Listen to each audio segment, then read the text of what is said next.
네, 국민의힘 한동훈 대표가 이제 첫 지도부를 어떻게 꾸리느냐에 대해서 당내외 시선이 쏠리고 있습니다. 한동훈 캠프에서 대변인 맡았었던 정광재 전 국민의힘 대변인 스튜디오로 나오셨습니다. 어서 오십시오. 네, 반갑습니다. 안녕하세요. 네. 그동안 고생 많으셨습니다. 네. 캠프는 해단 언제 했습니까?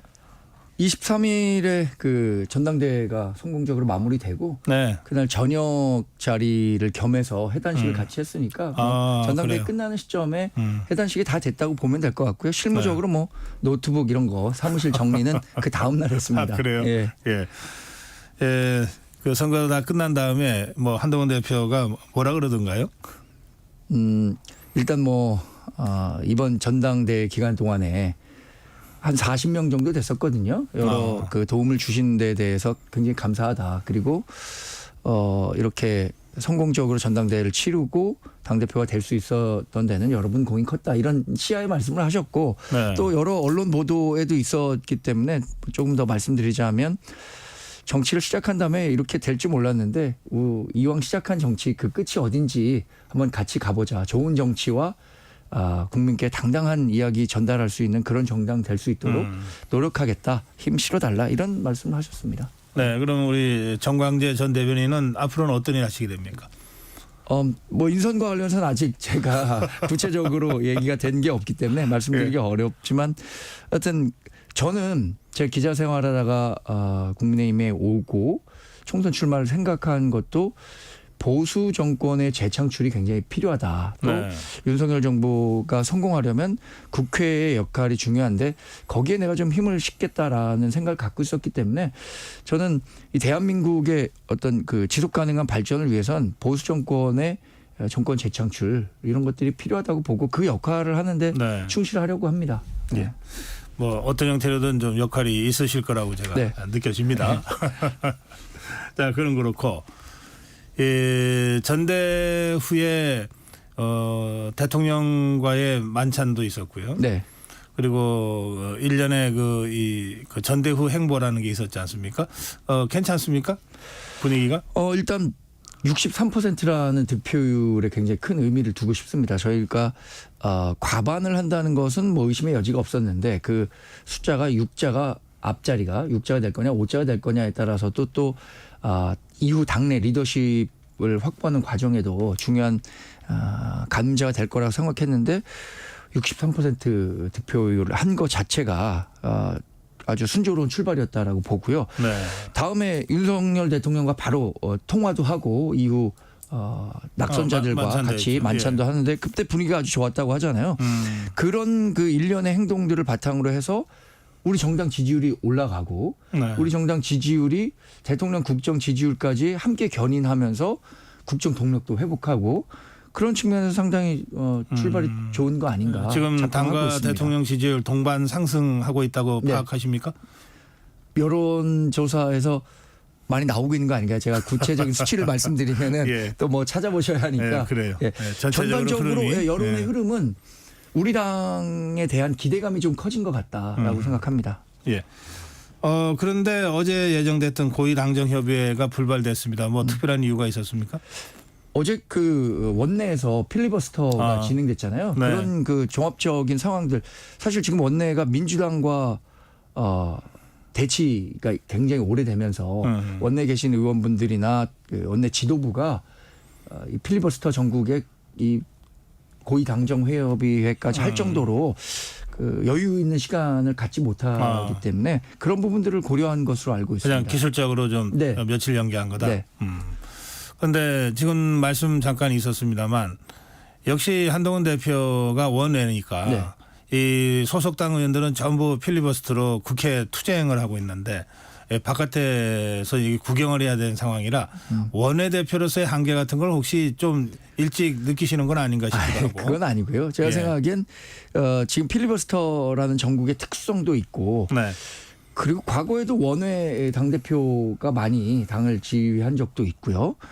그 무엇보다 이번에 그 쟁쟁한 후보들이 많이 나왔잖아요. 4명의 후보들이 나왔음에도 불구하고 사실 63%라는 지지율 저희는 내부적으로 어느 정도 여론조사를 해봤기 때문에 그 정도 기대를 했을 수 있지만 일반인 분들은 그렇게 생각 못했을 가능성도 있거든요.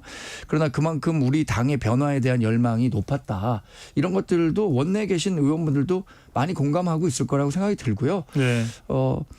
이제 차츰차츰 원내 그 의원들과의 스킨십도 강화하고 소통도 강화하면 원내 리더십도 충분히 강화될 거다 이렇게 예상하고 있습니다. 네. 이 한동훈 대표가 이제 대표가 된 후에 처음으로 SNS에 글을 올렸는데 네. 그게 팀원 위메프 관련 사안이었어요? 예.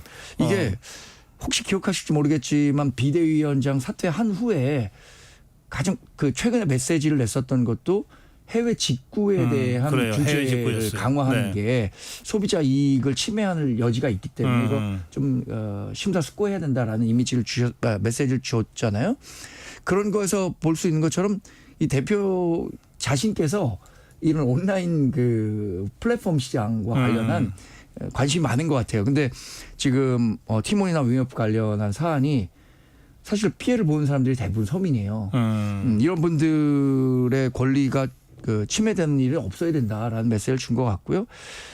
그 기치로 내건 게 민심에 부응하는 정당이란 말이에요. 우리가 변화를 얘기할 때 그런 면에서 최근에 가장 어떤 상징적인 변화를 줄 수 있는 그 성격의 메시지도 이런 민생과 관련한 메시지가 아니었나 생각해 보고 있습니다. 그 세대적으로도 저 한동훈 대표가 이런 해외 직구나 그렇죠. 예. 또는 이 인터넷 구매나 이런 거를 일상적으로 하고 있는 그런 세대에 속하기도 하네요. 많이 하시는 것 같더라고요. 아, 그래요? 그리고 자신이 직접 뭐 예. 이렇게 옷을 고른다거나 필요한 물건 고를 때 자신이 직접 한다는 얘기를 아하. 하시기도 했었고 네. 관련해서 윤한홍 정무위원장에게 빨리 그 정무위를 소집해서 어떻게 관련 대책을 마련할 거고 이분들의 피해를 최소화할 수 있을 거냐 이런 부분들에 대해서 긴급 정무위 소집을 요청했는데 윤한홍 네. 위원장이 이에 응해서 이번 주에 열리잖아요. 네. 그럼 관련해서 제도적으로는 뭘 보완해야 되고 당장의 급한 불은 어떻게 꺼야 되는지에 대해서도 그 심도 높은 논의가 있을 것으로 기대하고 있습니다. 네, 그렇군요.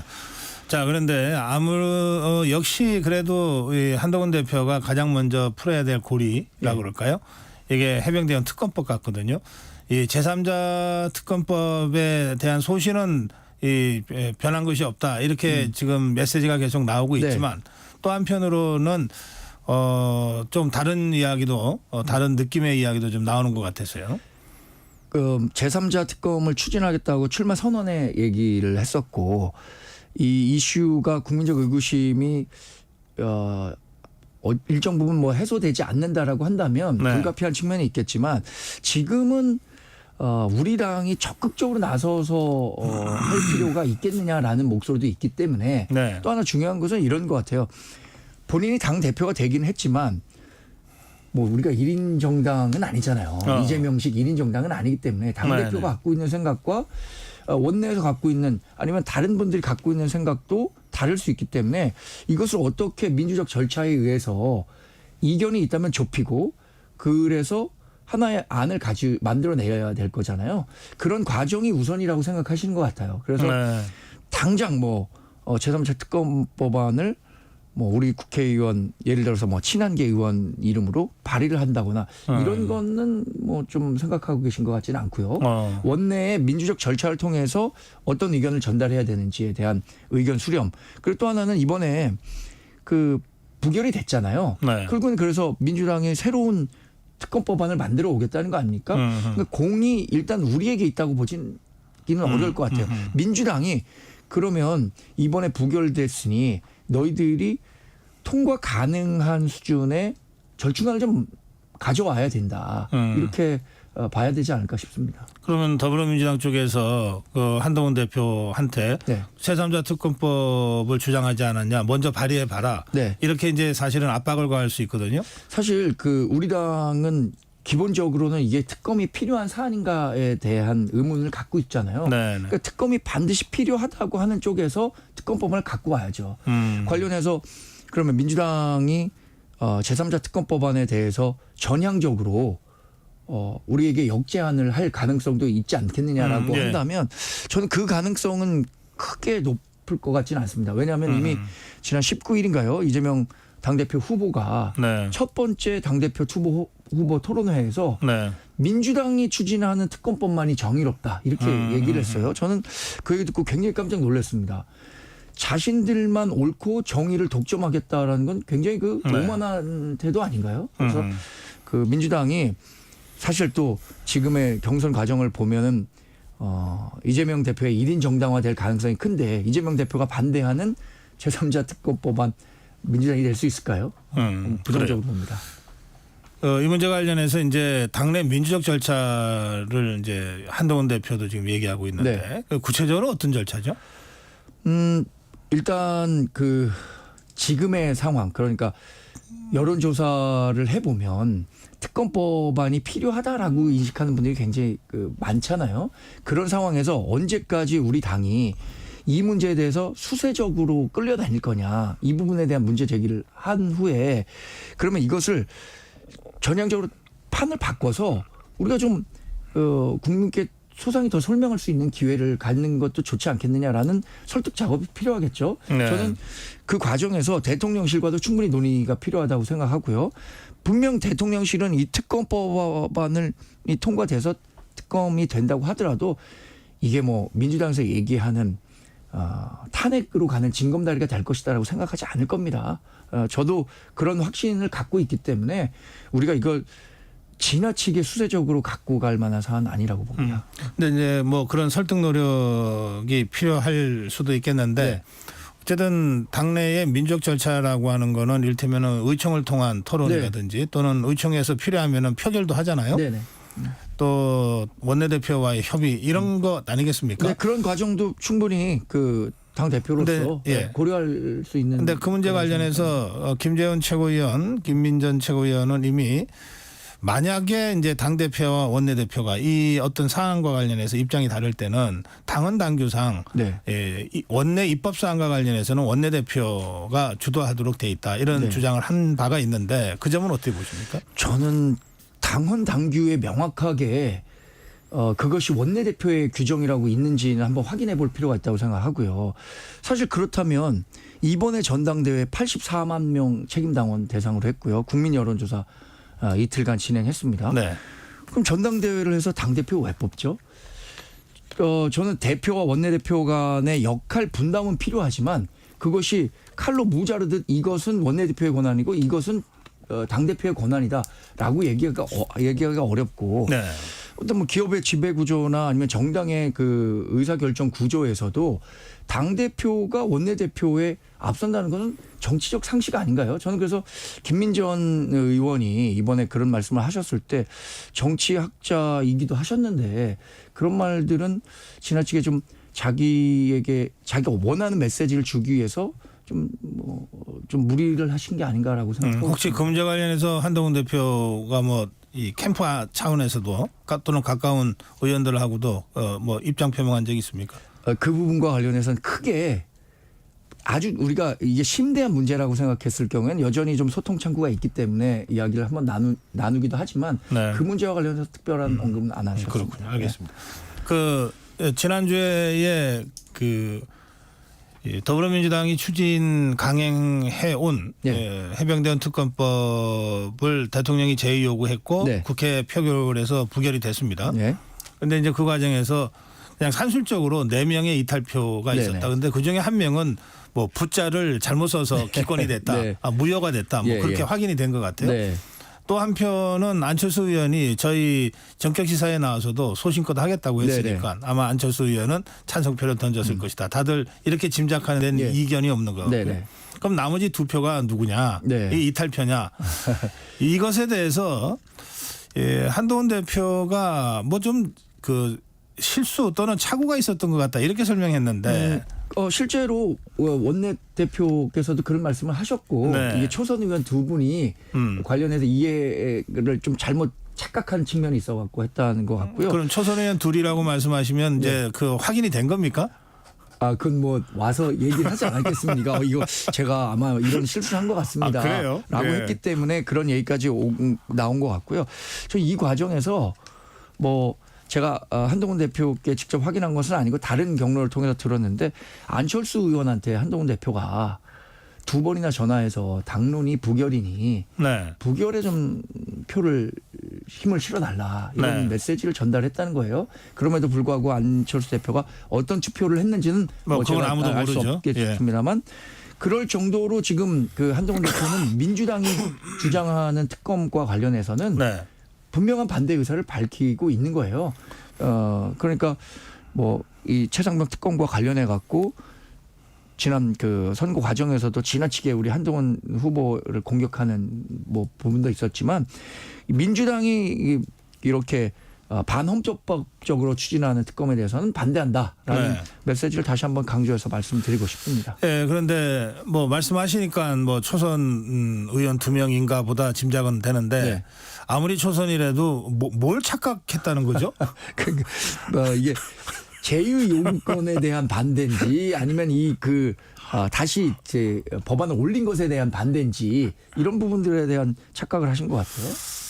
예, 일단 알겠습니다. 예, 뭐 더 이상은 제가 아니 이거는 그분들이 오셔서 아마 말씀을 하시니까 이제 원내대표께서 그렇게 얘기를 하셨겠죠. 아, 그래요? 뭐 거기에 거짓이 있었을 거라고 생각하지는 않습니다. 네, 이게 저 무기명이기 때문에 누가 뭘 했는지는 확인할 수가 없으니까 예, 네. 이쯤 뭐 말씀 듣고 넘어가겠습니다. 그 지금 한동훈 대표가 이제 지도부 인선을 해야 되는데 네. 우선 지명직 최고위원이 한 자리가 있습니다. 그리고 여의도 연구원장 지금 공석이고 네. 그리고 사무총장은 원래 당대표와 함께 가는 자리고 당대표가 임명하는 자리니까 네. 사무총장 교체까지는 뭐 그냥 자연스럽게 받아들여지는데 네. 정책위 의장은 원래 원내대표와 일종의 러닝메이트 같은 관계인데 네. 지금 정책위 의장을 바꿔야 된다고 그 한동훈 후보 그 강성 지지자들이라고 표현해야 네. 되겠네요. 이분들이 지금 뭐 정점식 정책위 의장한테 뭐 사퇴하라고 뭐 문자도 넣고 막 이렇게 압력을 가하고 있다는 네. 거고요. 그래서 정점식 정책위 의장이 이 SNS 계정을 뭐 잠깐 폐쇄하기도 했다. 뭐 이런 얘기까지 나옵니다. 이게 그 더불어민주당에도 강성 지지층이 그 자기들과 입장이 다른 그 국회의원들한테 문자로 압력을 가했던 행태들이 좀 그동안 있었잖아요. 네. 그런 점 때문에 여러 가지로 좀 관심을 갖게 됐는데 네. 이 점 관련해서는 어떤 입장이신가요? 일단 당원 당규의 러닝메이트 성격이라고 말씀하셨는데 2021년에 당원 당규가 바뀌면서 물론 예. 네. 예, 그래서 이제 성격이 그렇다고 제가 그렇죠. 말씀드린 예, 거죠. 맞습니다. 예. 그래서 러닝메이트 제도는 아니고 이 정책위 의장에 대한 임면권은 당 대표가 지금 갖고 있습니다. 근데 그 2021년에 당원 당규 개정 이후에 5분의 정책위 의장이 있었던 걸로 제가 알고 있는데 그분 모두 지도 체제가 바뀔 때마다 사의를 표하고 이후에 재신임을 받거나 아니면 새로운 인물로 교체가 됐었습니다. 그래서 그 정책위 의장의 임기 1년을 보장한다는 것은 사실 뭐 무의미한 그 규정이라고 봐요.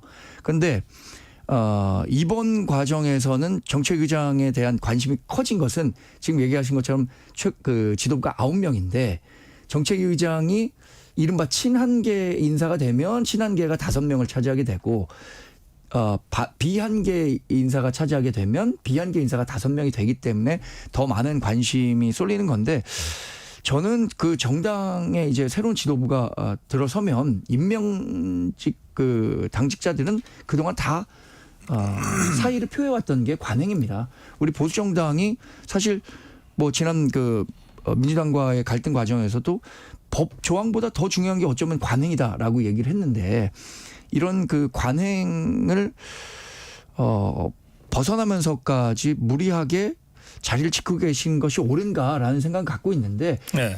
100번 양보해서 만약에 관행대로 사의를 표한 후에 새로운 당대표가 유임을 하는 경우는 전 가능할 거라고 봅니다. 그런데 세술은 세부대에 담으라고 했는데 그동안 관행에 대해서 반하고 예. 그런 것들은 좀 정점식 의원께서도 좀 제고해야 할 부분이 아닐까 생각하고 그럼 있습니다. 한동훈 후보 당 대표를 지지하는 강성 지지자들의 그런 행태에 대해서는 정당하다 그렇게 보십니까? 뭐 정당하다고까지는 말씀드리지 못하겠지만 개인들의 의견을 표출하는 데 있어서는 일정 정도의 뭐라 그럴까요?